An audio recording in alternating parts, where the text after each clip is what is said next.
E olha só, a pandemia do Covid-19 tem sido motivo de muita preocupação e acabou acendendo um alerta em todos nós. Mas para as pessoas que têm fatores de risco, essa questão é ainda mais importante. E aí a gente se pergunta, como é que as pessoas com doenças autoimunes devem agir? E para explicar para a gente, nós vamos conversar com o médico reumatologista, Dr. Denison Silva, como a gente deve agir, né? As pessoas que sofrem, nós temos visto aí muitas pessoas no grupo de risco e a gente tem ouvido muito também sobre imunidade, doenças autoimunes e a gente vai esclarecer agora. Muito boa tarde, Dr. Denison. Obrigada por falar conosco aqui no programa. Boa tarde, boa tarde. Tudo bem? É um prazer estar aqui falando com você, dentro do possível, trazendo para as pessoas as informações que forem ajudar em alguma coisa durante esse período de pandemia. Sim. Inicialmente é importante a gente esclarecer para o pessoal de casa que doenças são consideradas autoimunes, por exemplo. Então, são várias doenças, na verdade, né? São diversos tipos de órgão ou aparelho que pode ser acometido pelo sistema imunológico. Então, por exemplo, se a pele estiver inflamada e for atacada pelo sistema imunológico, a pessoa vai ter uma doença autoimune de pele. Eu cito, por exemplo, a psoríase como exemplo. Se o paciente tiver o sistema articular atacado pelo sistema imunológico, ele vai ter uma doença autoimune da articulação, as artrites. Então, eu cito artrite reumatoide, espondiloartrite.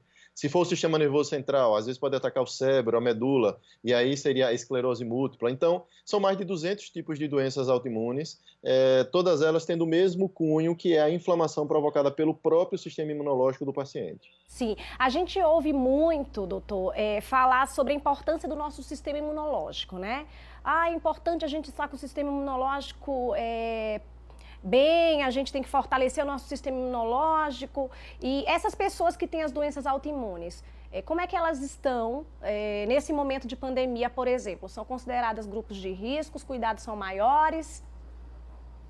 Certamente. A doença autoimune, na verdade, o que ela faz? Ela faz com que o sistema imunológico, que é um sistema de defesa e é extremamente útil. Na verdade, se não houvesse a atividade do sistema imunológico, a gente morreria em pouco tempo. Quando o paciente tem uma doença autoimune, ele acaba gerando uma inflamação exacerbada provocada pelo próprio corpo e as defesas não é que elas baixam, elas acabam trabalhando errado, trabalhando mal. Então, dentro de um contexto em que nós estamos sendo expostos a um agente infeccioso, diferente, por exemplo, como é o coronavírus, o Covid-19, dentro desse contexto, então o paciente que tiver o sistema imune mudado ou desregulado, como é a característica do paciente portador de doença autoimune, com certeza vai ter maior chance de desenvolver a doença, portanto, ser considerado grupo de risco, e se desenvolver a doença, pode correr o risco maior de desenvolver as formas graves, principalmente a forma pulmonar. Sim. Doutor, é importante também a gente falar que de início a Sociedade Brasileira, inclusive de Reumatologia, indicava que as consultas de rotina dos pacientes, né, fossem adiadas. E essa recomendação, ela continua? Como é que está o procedimento? A gente percebe que muita coisa tem mudado, muitas orientações de acordo com, né, o número de pessoas que estão sendo vítimas aí da Covid. No início da pandemia, realmente havia ainda não havia direito de dimensionamento de como é que seria a gravidade dessa epidemia. Então, muito receio, pouca informação. Como os pacientes portadores de doença autoimune, no geral, os da reumato, dermato, enfim, são pacientes de maior risco para a infecção e para a gravidade da infecção, foi de fato recomendado que os pacientes evitassem ir até o consultório médico. Hoje, depois de 2 meses, a gente já consegue mudar um pouco as regras em relação a isso. Os pacientes que são portadores de doença autoimune grave e que a interrupção do tratamento vai gerar mais dano, porque a própria doença autoimune já é muito grave, às vezes até mais grave do que a infecção pelo Covid-19. Então, se o paciente interrompe o seu acompanhamento, é muito possível que ele vai ficar grave da sua doença de base e isso vai trazer um prejuízo maior. Então, hoje em dia se recomenda, converse com o seu médico, liga ao consultório, pergunta. Se o médico disser, não, sua doença é grave, se você interromper o tratamento vai ser pior, você vai inclusive estar mais exposto ao desenvolvimento da doença, do Covid, e cabe ao médico e à sua equipe do consultório prover os equipamentos de proteção individual marcação de consulta em tempo hábil, separação em 2 metros entre um paciente e outro para não deixar acumular na sala de espera. Tudo são medidas que os consultórios foram se adaptando e hoje eu recomendo que todos os pacientes portadores de doença autoimune, sim, liguem para o seu médico, não deixem de ir na consulta, porque se a doença autoimune entrar em atividade e descompensar, aí sim eles vão estar em grande risco de desenvolvimento, não só de Covid-19, mas de diversas infecções oportunistas. Doutor, o interesse da ciência tem aumentado exatamente aí pela necessidade de entendimento do sistema imunológico, né? E a que se deve esse aumento, essa pesquisa, essa ampliação pela busca aí de entendimento mais preciso sobre o sistema imunológico? É porque, assim, como eu falei, o sistema imunológico ele é adequado, ele é propício para a nossa defesa, só que as doenças imunológicas, de forma isolada, elas são raras. Então, no passado, quando não se havia ferramentas diagnósticas, quando o laboratório não era tão adequado, quando os exames complementares não eram bem adequados, doenças raras, elas perdiam um pouco de oportunidade de investimento, de pesquisa e até de conhecimento popular, realmente.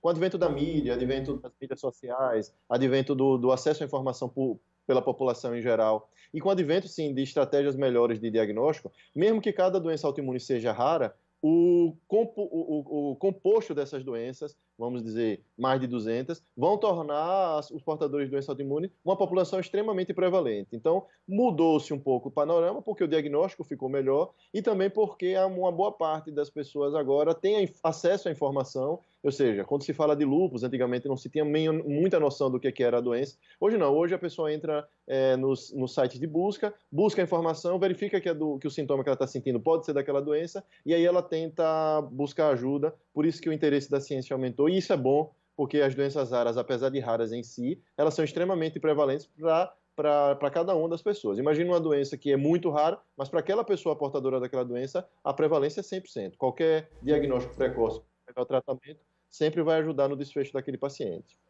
Sim, e alguns, né, remédios, inclusive usados por pacientes aí reumatológicos, estão sendo também divulgados por serem usados no tratamento da Covid. E aí, no desespero, muitas pessoas acabam comprando esses remédios, se automedicando, deixando aí quem realmente precisa sem eles. E é importante da conscientização sobre a automedicação. A gente não deve se automedicar, não é mesmo? Com certeza, a automedicação só traz prejuízo, porque se você não tem muita noção de qual é a gravidade da doença, aliás, os especialistas em doença autoimune, né, cada um dentro da sua área, dá muito trabalho para esse especialista conseguir encontrar a melhor tratamento. Imagine o paciente que não tem acesso a todas as informações. Às vezes ele busca lá no site de busca uma informação solta, aquela informação às vezes não é de boa qualidade, e ele acaba comprando para si essa informação e lançando mão de automedicação ou até de estratégias que não são testadas e aprovadas. E diante de uma doença tão grave como são as doenças autoimunes em geral, qualquer erro no diagnóstico, erro no tratamento, atraso no tratamento, vai trazer um prejuízo definitivo. E é importante também, né, a gente fazer uma abordagem como essa, exatamente pelos conteúdos que estão viralizando, notícias que estão chegando e que muitas vezes elas não vêm com procedência, né, as chamadas fake news. E a gente tenta, dentro de uma abordagem mais ampla e através de veículos de comunicação, tá rebatendo essas informações. Por isso, a informação, ela deve ser passada por profissionais qualificados, a nossa busca aí pelo Dr. Denison, exatamente para que a gente esclareça. E a partir do momento que um paciente que tem uma doença autoimune, ele se sente, ele tem alguns dos sintomas da Covid, as recomendações são as mesmas? Quais são os cuidados que esse paciente deve ter? Como eles são pacientes de mais risco, ou seja, eles têm mais risco de desenvolver a doença, ou as infecções oportunistas, por exemplo, como a infecção viral por Covid ou qualquer outra infecção. De primeiro, eles devem fazer uma proteção individual, um sistema de proteção individual muito mais eficaz do que a maioria. Eu ou qualquer outra pessoa que não seja portador de doença autoimune, a gente já deve manter as regras de orientação pelas organizações sanitárias, né? Vigilância sanitária, etc. Mas os pacientes portadores de doença autoimune devem ter regras mais restritas ainda, ou seja, eles têm que ter mais cuidado. Na hora que eles desenvolverem a doença, A primeira coisa que deve ser feito é, esse paciente tem mais chance de desenvolver para evoluir para forma grave, principalmente forma pulmonar. Então, começou a ter sintoma suspeito, é portador de doença autoimune, obrigatoriamente, trata com seu médico, afinal de contas, pelo médico conhecer a história e por ser a doença uma doença mais rara, tenta entrar em contato com o seu médico, ele vai dar a melhor orientação e se não for possível, for uma hora que não puder comunicar com o seu médico, vai ao pronto-socorro e diz, eu sou portador de lúpus, eu sou portador de psoríase, eu sou portador de esclerose múltipla, tomo tais remédios e tem tantos dias que estou com febre, ou estou com dor de cabeça, ou estou com prostração, porque certamente no pronto-socorro, quando o clínico ou o médico emergencista fizer a avaliação e souber que o paciente é portador de doença autoimune, ele já vai ser encarado como mais grave e possivelmente toda uma estratégia montada para pacientes mais graves vai ser elencada nesse momento. Sim. Doutor, eu quero agradecer a participação do senhor em nosso programa, pelos esclarecimentos, falar de um assunto tão sério num momento como esse. Gostaria que o senhor deixasse uma mensagem para quem está em casa, as considerações finais. Bem, Jaqueline, eu gostaria de falar para todos que é o seguinte, esse momento vai passar. Só que enquanto não passa, principalmente os pacientes portadores de patologia crônica, tenham cuidado.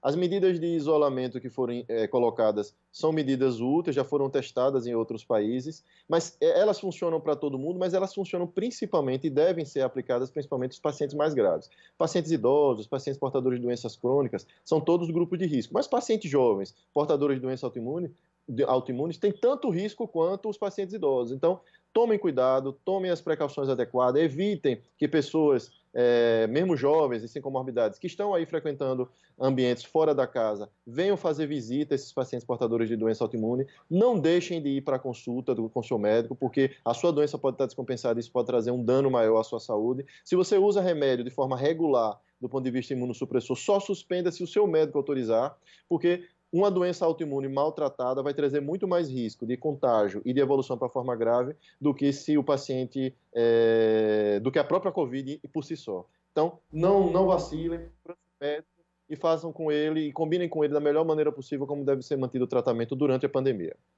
Doutor Denis, quero agradecer mais uma vez a participação do senhor em nosso programa. Muito obrigada pelos esclarecimentos.